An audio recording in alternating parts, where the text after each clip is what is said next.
Comment une professeure et antimilitariste en est-elle venue à tenir une correspondance avec un soldat posté en Afghanistan? C'est cette histoire improbable d'amitié et d'entraide que racontent Roxane Bouchard et Patrick Kelk dans le livre En terrain miné. Ruby les a rencontrés. J'ai eu un commentaire d'un homme que je respecte, là, qui est notre colonel de notre régiment, le général Foran. Et il a dit, moi, ce que je vais faire avec ce livre-là, c'est que je vais le donner à ma famille. Parce que ce qu'ils n'ont jamais compris, c'est écrit dans ce livre-là. Moi, j'étais antimilitariste. À ce moment-là, en fait, je me disais antimilitariste, mais le vrai mot, ce serait pacifiste. Puis je comprenais pas trop tous les enjeux de la guerre. Puis quand il nous a écrit la première fois, moi, je lui ai répondu un mot poli. Puis après ça, j'ai dit, vous savez, en même temps, nous, on comprend pas trop ce que vous faites, les soldats, alors ciao, bye, bonne chance, bon courage. Je doute qu'on puisse sauver le monde, les enfants et leur sourire avec une mitraillette sous le bras.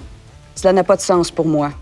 Je comprends mal les raisons des conflits actuels et encore moins le fait que certains, qui se disent hommes de cœur, choisissent de tenir un fusil pour promouvoir la paix. Bonne chance et bon courage. Tu sais, quand tu reçois un courriel, tu sais, qui est un peu antimilitariste, toi, tu es en Afghanistan, tu crois en ta mission, tu as laissé tes enfants, ta femme en arrière, tu fais comme, oh, je vais te l'expliquer un peu, moi, comme il faut, là. Ils sont entrés un matin dans l'école et ont coupé la tête de l'enseignante pour ensuite la brandir face aux jeunes filles.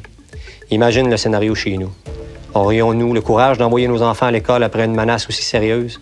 Les Afghans l'ont fait parce qu'ils veulent que les choses changent.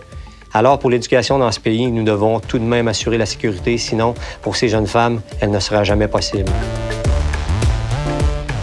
Ce qui est intéressant, c'est que vous avez attendu quand même assez longtemps avant votre première rencontre en personne. Pourquoi ça a pris autant de temps?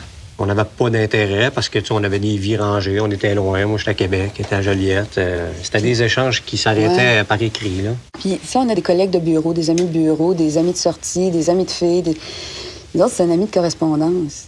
Oui, c'est vrai, c'est différent. Le meilleur mode pour communiquer, dans le fond, c'est par écrit.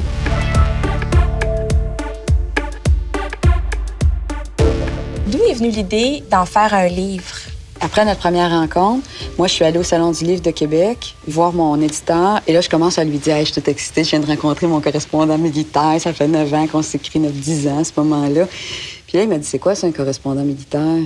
Puis là, j'ai commencé à y expliquer l'échange que j'avais eu avec Patrick. Puis là, c'est lui qui m'a dit, bien, si jamais ça te tente de ramasser ces lettres-là, puis de regarder s'il y a une histoire là-dedans, bien, je serais peut-être intéressée à recevoir ça. Après ça, là, j'ai contacté Patrick, par écrit. Oui, évidemment. J'ai dit, est-ce que ça te tenterait? Puis là, il m'a dit oui. J'ai eu des commentaires via la revue L'Actualité d'une mère qui a perdu son fils, qui remerciait d'avoir publié l'article puis le livre. Tu sais, ça, c'est un bon mot au cœur. C'est pas quelque chose d'historique, mais c'est des sentiments de deux personnes, avec, oui, des explications de mission, mais il y a des réflexions. Tu sais, c'est un peu philosophie de rue, comme on pourrait dire, là, tu sais, de ma part, là, parce que je suis pas un très grand philosophe, mais en tout cas, ça sera mon héritage que je vais laisser, en tout cas. En lisant le livre, je sais pas. Mais pour mes enfants, tu sais, qui l'ont eu dur, tu sais, parce qu'il y a un père qui s'en va 2 fois en Afghanistan, puis Bosnie aussi, tu sais, en très peu de temps, ça laisse des marques. Et puis, le fait de leur laisser cet héritage-là, pour moi, ben, ça me fait chaud au cœur.